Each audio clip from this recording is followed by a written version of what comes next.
Avec vous, Nicolas Barré, vous êtes le directeur de la rédaction du journal Les Échos. Alors, on s'inquiète, vous nous le dites souvent dans vos reportages, quand une entreprise française se fait racheter par un étranger, surtout s'il est chinois.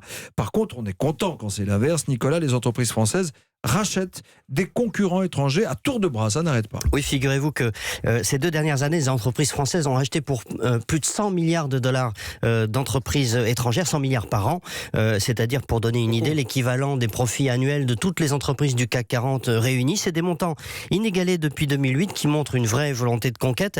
Et puis, autre surprise, nos entreprises achètent surtout des entreprises aux États-Unis.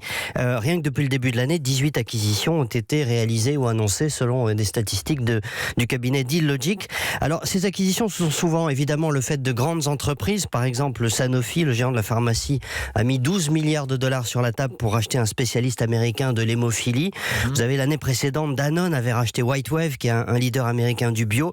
Et puis, on peut citer aussi Air Liquide, qui a énormément investi aux États-Unis. Comment expliquez-vous cette frénésie de rachat à l'étranger, vous ? Alors, une bonne et une mauvaise raison. La bonne raison, c'est que la Banque Centrale Européenne maintient des taux d'intérêt très bas. Et du coup, les entreprises françaises qui veulent racheter des concurrents étrangers ont accès à des conditions de financement extrêmement favorables. C'est, soit dit en passant, un des bénéfices directs et très évidents de l'Europe et de l'euro. L'autre moins bonne raison, c'est que les impôts, notamment l'impôt sur les sociétés, sont plus élevés en moyenne en France qu'ailleurs.